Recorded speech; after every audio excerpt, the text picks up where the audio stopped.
The Wedding Crashers. How 26 legal hippos took down an HOA tyrant. I was knee-deep in a bucket of pondweed, untangling a fishing line, when a violin screeched off-key, followed by a scream, a splash, and pure pandemonium. Wedding guests in glittering dresses sprinted for solid ground. Linda Harper, the HOA president, was yelling about lawsuits, while a groomsman hobbled out of the lake, clutching his shin like he'd been attacked by a bear. Then the sheriff's boat rounded the bend, its spotlight turning the lakeside ceremony into a crime scene. You're probably wondering how a fancy wedding ended up in a lake full of federally protected hippos. It all started with a party I wasn't invited to on land I owned. It began with a flyer stuffed in my mailbox. Glossy, smug, and printed on cardstock, so thick it screamed HOA budget waste. Community Enhancement Project, it boasted, with stock photos of picnickers in fields that looked nothing like our neighborhood. The text was a word salad of buzzwords: collective vision, harmonized aesthetic, and the kicker, lakeside unity. I almost tossed it into the fire pit, but something about it, Linda's signature smugness baked into every line, stopped me. Linda Harper had a reputation for masking power grabs with flowery promises. Enhancement usually meant someone was about to lose a mailbox or their sanity. I flipped the flyer and saw a line that hit like a punch. Phase 1, Lakeside Revitalization, begins May 1st. That lake was mine, part of the 15-acre plot my great-aunt left me a decade ago, complete with a dock, woods, and a muddy shoreline thick with reeds. I kept it wild but tidy, just enough to avoid Linda's eagle eye. Now, she was trying to claim it like some suburban dictator. I dug on my property map. Lot 14C, outlined in black ink, my name clear as day. No HOA easements, no shared access, nothing. I double-checked the county records online. Same story. Armed with printouts, I marched to Linda's house. She was on her porch, snipping her roses like she was auditioning for a gardening magazine. I handed her the flyer. Explain this. She barely glanced up. It's in the HOA packet, Mr. Carter. We're upgrading shared spaces for everyone. I kept my voice steady. That lake's not shared. It's mine. You're planning something on my land.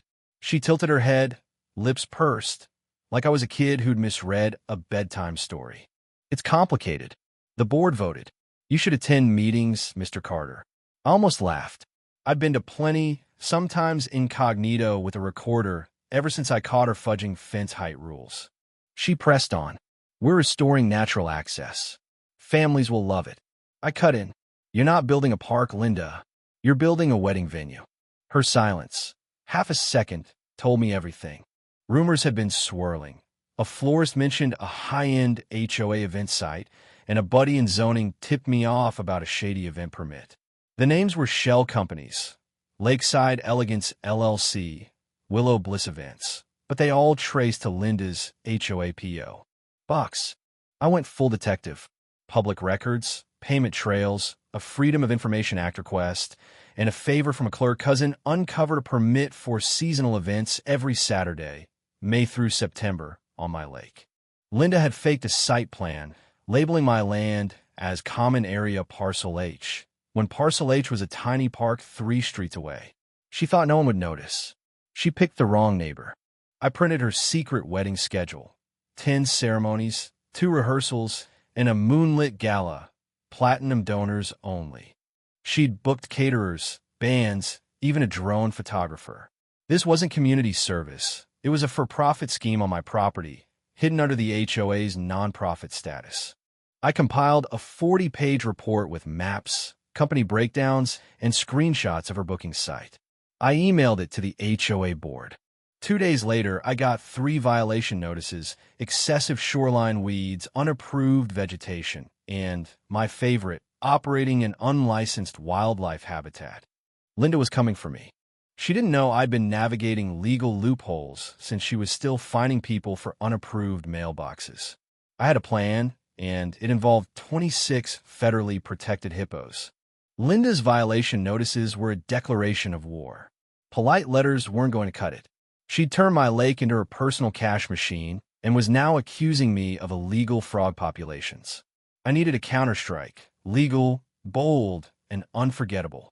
That's when I remembered a wild story from my cousin Reggie, a wildlife transporter who once smuggled rare turtles for a zoo.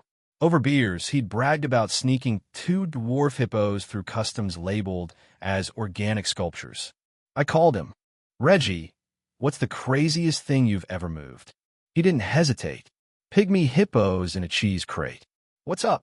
Thus began Operation Hippo Haven. Reggie clued me into a 1990s USDA program, the Aquatic Fauna Restoration Project, which let private lakes host non-breeding aquatic herbivores for erosion control. With the right paperwork, herbivores could mean hippos. I spent weeks buried in forms, citing fake studies on swamp ecology and a non-existent partnership with a college in Georgia. Reggie used an old permit code from a defunct Bayou project. By some miracle, we got approval. 3 federal stamps, an exemption clause, and a license making me a temporary aquatic steward. The hippos arrived on a muggy Tuesday. 3 trailers, a support van, and 2 grumpy USDA agents. The 26 beasts, rescued from a failed safari park, had names like Abigail, Thomas, Elena, and, inexplicably, Judge Martha. I posted a sign, Federal Biocontrol Zone, authorized personnel only. The hippos waddled into the lake like they'd been there forever.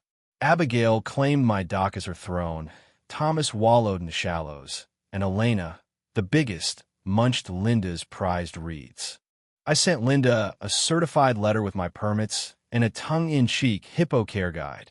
12 hours later, she was on my lawn in a peach blazer, waving the envelope like it was cursed. "You put wild animals in a neighborhood?" she shrieked. I sipped my coffee. Federally approved, Linda. Want to meet Elena? She's a cuddler. Her face twitched like she'd swallowed a lemon. She fought back, calling me a bio-vandal in an HOA email blast and filing a county complaint claiming the hippos threatened wedding safety. I countered with flair. I paid an artist to paint a hippo, dubbed Linda Jr. bubblegum pink, with a glittery bow. I posted it online with hashtag HippoJustice, launched a fake wetland fund, and watched it go viral. Linda sent a cease and desist. I framed it. The real chaos hit at the first wedding. Linda, undeterred, had spun the hippos as natural art installations on her flyers. Tents went up, lights twinkled, and a sign read, "Love Among the Wild." I filed complaints with zoning and natural resources, but the wedding beat the bureaucracy. Guests in silk and linen swarmed my lake, sipping wine, clueless they were trespassing. Then Thomas rose from the water, a dripping mountain of gray. Guests clapped, thinking it was a stunt. Abigail followed, shaking mud onto the welcome sign. A groomsman offered her a rose. Bad move. Abigail grunted, spun, and knocked him into the mud. The bride wailed, the drone crashed, and Linda turned ghost white. Someone called the sheriff. Someone live-streamed it. Hashtag HippoJustice trended. My uncle, Sheriff Dan, arrived on horseback. I handed him my permit stack. He whistled. "Damn, nephew, you've got the herbivore claws. Rare stuff." Linda stormed up, muddy and unhinged. "Those beasts are ruining my event." Dan shrugged.